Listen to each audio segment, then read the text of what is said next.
Hello and welcome along to the TT Circuit Assen, a circuit that MotoGP fans will be very familiar with by now. After it just hosted round 11 of the MotoGP World Championship, it is now going to host race 4 of the MotoGP eSport Global Series, the Cathedral of Speed, an iconic, a mythical circuit in the words of Fabio Quartararo. But all 12 of our eSport gamers will be hoping that things go a little bit better than they did for Quartararo at the TT Circuit Assen. Jack Ghost is with me. Hello, Jack. Yes, hello. I am with Jack Appleyard. Lovely Hello. to be here once again, Jack. And as we see the riders heading out, look at that. There's a nice Aprilia. Of course, those two did pretty well in real life at Assen, 3rd and 4th. What would you rate that ride from Aleix? What, out of 10? Yeah, give it out of 10. Well, it's 9.5. Yeah, it was pretty good, wasn't it? Was it bad? I'd go for a 9, actually, because, well, I mean, it wasn't on the podium, was it? So He did come from 15th, though. he did, but in Jerez, Mark came from, what, 18th? But then he also crashed. Yes, so. yes, and caused the biggest downward spiral. Well, arguably, let's see, he's on the comeback trail. He certainly is. We hope to see him back at full fitness. Because when Mark's at full fitness, he's going to be, well, he is going to be the man to beat, let's be honest. So, here we go then. We are winding up for our first laps. Of course, Andrea Severi on the Suzuki. In real life, the Suzuki works well through the corners, but here, that's an interesting one. Mr. T, of course, is in Australia, so if you see him glitching about, doing some weird stuff, looking like he's riding a hover bike, don't worry, it's all fine. Oh, look at that, That got sideways. spun up, didn't it? Look at that, fantastic stuff. Go on, son. So don't worry too much about it. It's just the Australian internet on a European server. But here we go then. We're going to go through the GT chicane, firing onto the Git Timmer chicane. Now, There you we know go. that apparently most people in the Netherlands just call it the GT chicane. Well, are we in the Netherlands? No, but we are virtually. Well, true. I'm going to go for Git Timmer chicane because that's its full name. As long Just as like you don't I'm going call to... it the GT curve, then it's all Yeah, fine. true. Just like I'm going to refer to you as Jack Anthony Gorst. George Gorst. There you go. You missed that one there. I was going to do it, but then I backed out. Jack Anthony George Gorst all day long. All the And names. on Friday at 4 o'clock, because if you weren't aware already, look at this for a transition. The MotoGP eSport Global Series Round 2 gets underway on Friday at 4 o'clock Central European time. So if you're in the UK, you need to go back an hour to 3 o'clock. If you're in Southeast Asia or Australia, dependent on your time zone, you'll have to add on approximately Someone's going to high side. 6 to 8 hours. So there you go. Don't miss us. Round 2 of the Global Series on Friday, 4 o'clock.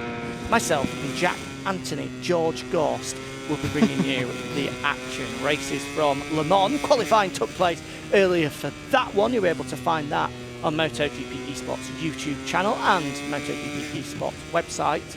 And of course, we are in the midst of qualifying for race 4 of the Global Series around the Cathedral of Speed. Here we go then. The 2020 World Champion Adrian comes across the line and sets the benchmark of let me just walk closer to the screen, 128.287. A good lap because he's not bad. 0.3 of a second clear of Jack Hammer.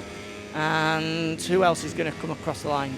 Dark Bright is about to set a lap, but the rest of our contenders, all 8 of our other eSport gamers, have so far hit track limits. Dark Bright hasn't done. He's managed to go through and will go 4th, a good lap. So that's 7 of our 12 gamers hitting track limits on their opening flying laps. And I think that could well be the story of the race tomorrow, because as we know, Assen is all about momentum. It's fast, it's flowing.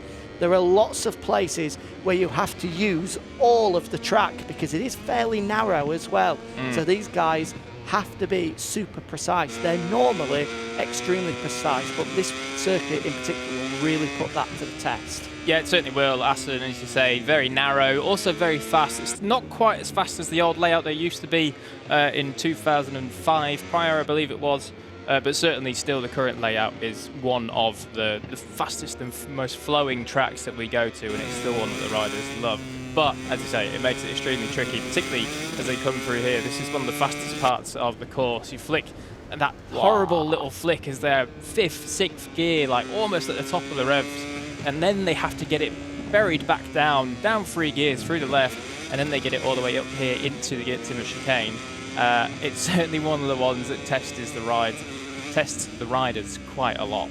It certainly does, but it doesn't half produce great racing. On Sunday, the Dutch TT, we saw race. 3 incredible races, 4 incredible races if we throw into the mix the Moto E race we saw on Saturday evening. Unfortunately, the weather just getting in the way of our second Moto E race. But it did. Certainly of the 3 main Grand Prix classes, Moto 3, Moto 2 and MotoGP, arguably, I would say the best race day of 2022 so I'd far agree. across all the You've got to classes. say as well, that Moto 2 race was the best Moto 2 race we've seen for a long, long time.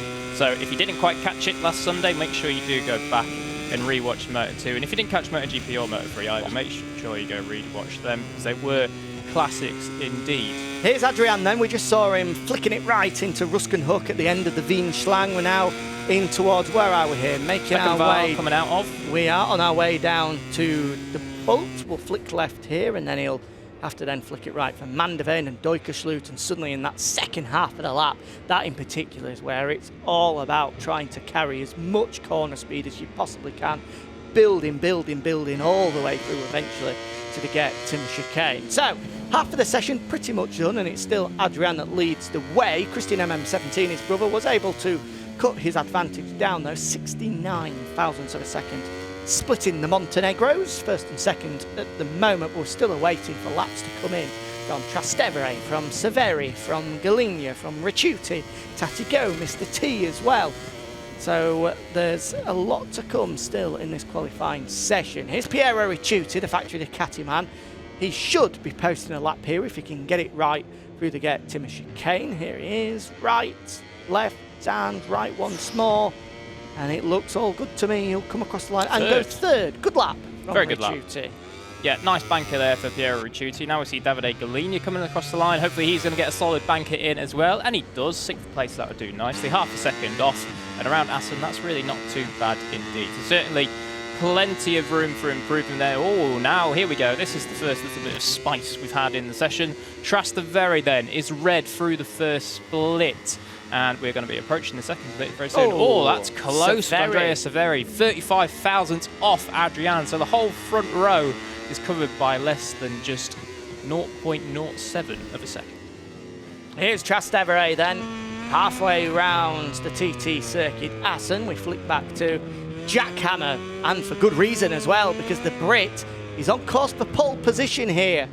Fastest of anyone through the opening half of the lap. Adriana's gone down, so he won't be improving on this lap, but we'll keep our attention, keep our eyes on the number 67 of Jack Hammer. Here he is, down the back straight, flicking right, then left, through Hoga Heidi, in towards Ramshook, building speed, and it's looking good for Jack Hammer. Here's Trastevere, comes across the line. The Italian, the world champion, puts himself third, 67 thousandths of a second adrift. But what about Jack Hammer? The Brit comes across the line and takes pole. Oh, what a lap.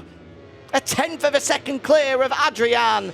The Brit will be delighted with that one. A 128.188. The KTM is on course for pole position with 6.5 minutes remaining. Stonking lap then from Jack Hammer. This is the kind of pace that we've been waiting to see from him in the qualifyings. We've seen it in the free practices. We haven't seen it in qualifyings yet. Tatigo comes across the line on the Grassini Racing Ducati. He goes 8th, just over half a second off. So certainly a very good effort from that man indeed. But Jack Hammer, 1/10 clear of Adrian, Andrea Severi and Trast, the 3 world champions in the field. That is swinging hard and hitting well. It is brilliant stuff from Jack Hammer. We said in our Le Mans qualifying show that he's shown the pace in free practice, but for one reason or another just hasn't managed to convert that just yet. But he certainly has now. Brilliant stuff from the Brit, on course for his first MotoGP eSport pole position. But a long way to go. 5 minutes remaining here in the Netherlands. We'll keep our eye on Mr. T, the Australian, currently 11th, 9/10 adrift. Doesn't look like he's going to improve on this one. It doesn't look like we're going to get any improvers for the next 60 seconds or so, because there's nobody on lap times that are taking my attention so far. Here's Davide Galigna, 9th at the moment. Was at 6th at one point, but has been shuffled backwards. And that is impressive stuff from Jack Hammer. I think in years gone by, certainly last year, you would have to say that we had 5 standout riders. Adrian Severi, Trask, Christian, Piero Ricciuti, but given his form at the opening rounds, finishing 5th and then 3rd, or the opposite way around, sorry, it's 3rd and then 5th, you'd have to say that that big 5 has become a big 6 with Jack Hammer right in the mix. He's proving that he can ruffle some feathers this year, just like we saw from Ricciuti last year, joining that sort of quartet of big name riders. It's now been expanded by one more thanks to this man. Yeah, it certainly has. I'll absolutely agree with you there. He's really just come in, and in his 2nd year in the Global Series, he's just taken that level, that next step to the level that this man and all the others that we've mentioned there are on. Certainly 3 of them are world champions, and there is more than enough potential for the rest of them to go and make that happen again this year. But I mean, if someone like Jack Hammer can keep this pace going throughout the year, find some consistency, then there's no reason why he can't become a world champion himself. And speaking of a world champion then, Adrian on the Repsol Honda is on a PB halfway round, but he's only 99 thousandths off Jack Hammer's pole time, so this is going to be a close one indeed. Looking further back, Piero Ricciuti, his lap's just gone away from him through the 2nd split. Vindex is on a personal best through the 3rd split as well. He'll be coming into the Goethe chicane momentarily. Looks as though Adrian's lap time has gone away slightly, but he probably isn't too far off, so don't be surprised if he does pull out a little bit of a miracle final sector here to find some time on Jack Hammer coming through the Goethe chicane. Now then, right, left and right again across the line, and what will it be? Will he improve? He does! Oh, wow. Pole position. What a final sector then from Adrian on the Repsol Honda, 66 thousandths ahead of the number 67 on the KTM. What a final sector from the 2020 world champion. He'd gone grey, he wasn't even on course to improve his lap time, so he's found over a 1/10 of a second there in the last sector alone to leapfrog Jack Hammer and take back provisional pole position. Brilliant stuff from the 2020 world champion, who, remember, already has a pole position to his name so far in 2022, taking top spot at our opening qualifying of the season in the wet conditions at the Saxon Ring. So good stuff